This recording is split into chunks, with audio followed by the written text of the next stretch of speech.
What it did, it tore away a way of life. Back then, your neighborhood was your life. They tore down stores, businesses, nightclubs, restaurants, my grandmother's house, my dentist, the doctor who delivered me. So it was more than just a traumatic experience because you had to move. Most people, when you got your house torn down, you got displaced. You got to live somewhere, right? So there were only a couple places, when I say a couple, a few places that you could live in Lansing near there being black because white folks wouldn't let you.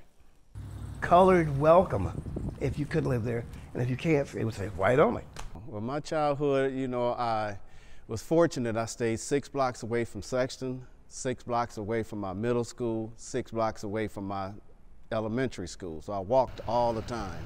I didn't take a bus till I started getting involved with interscholastic sports. Where my house sat, I'm not kidding or exaggerating, I could literally walk about 50 yards to my dentist. That's as free happened to be. If I went back home and walked 100 or 200 yards, I'd be at my grandmother's house. If I walked 100 yards in another direction, I'm at my church. And if I walked 3 blocks, I was at the elementary school that I went to. So it was all just convenient for my family. Everybody aspired to be a big red. That's all you could think about being was a big red. Friday nights, going to the football games, hearing the band, marching in from the school all the way to the stadium. That was just like heaven for us, you know. And you could hear the band all through the neighborhood. All you would hear is this. They were that loud because our bands back then was at least 100 members strong. When you get pumped, it's like coming up that tunnel, man. Man, there goes such and such. There go, they got a game tonight. I can't wait to get there, you know. They playing Battle Creek. The Sexton band. You know, that's the way it was. You know, our whole neighborhood revolved around athletics and who's coming up next. It really creates some athletes, man, because you got so many people in such a tight area. It's very competitive. In the backyard, playing basketball, playing football, playing softball. You go up to Sexton or go up to the elementary schools and play on Saturdays, man. It was really, really something, guy. Then when you got broke up, where's my Johnny? Where's making it up? Where's Johnny? Where's Jim? Where's Tom? Where's Peter? Because his parents moved way on the south side, or they moved way over here, or they moved way over there. So it really broke up not only your friendships, but your relatives as well. Now I'm, as opposed to a couple of blocks from my grandmother, now I'm a couple of miles away. Some of the guys that would have came to Sexton ended up going to Everett, you know, and part of it was 496, and part of it was the when they passed desegregation, you know. So, you know, it both tied into it, but you know, Sexton suffered the most, and you know, even today they still feeling the effects of it.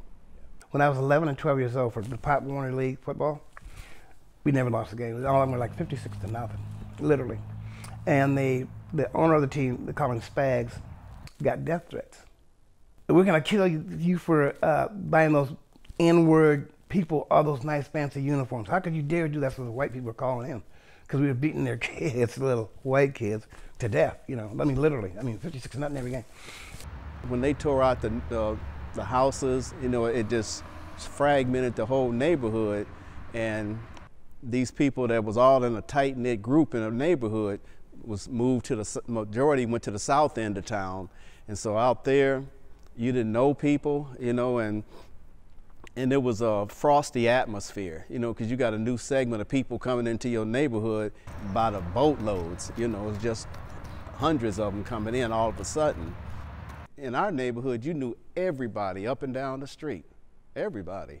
You got disciplined by everybody. Back in those days, if I was a bad kid, I say bad, not murder bad, but skip school bad, or steal cherries out of the neighbor's cherry tree, that lady could spank me, and when I came home, I'd get another spanking from my parents. I mean, they were very, very, there's always one lady looking on the pool, ooh, look at those boys playing, that guy, I'm gonna tell their mom, you know, that kind of, I missed that discipline, you know what I mean? There was situations where on a street, on this side of the street, you went to Everett, and right here, you went to Sexton. You know, right across the street. Once 496 was built, it changed boundaries and it changed how things happen.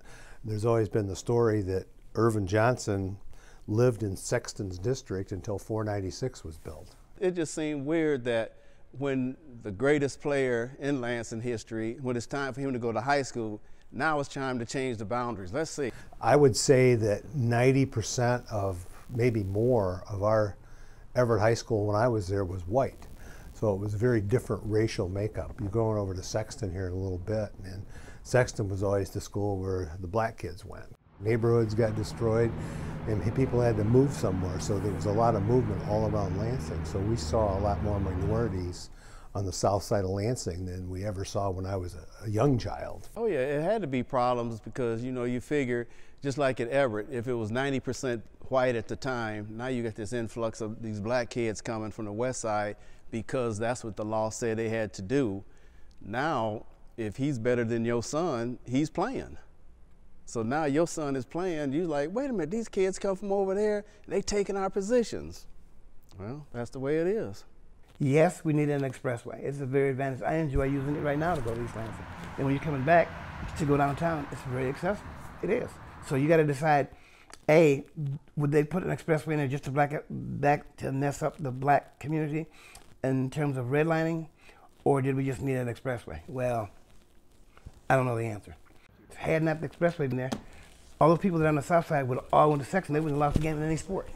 From hockey, or if they had it, to anything, it wouldn't have mattered.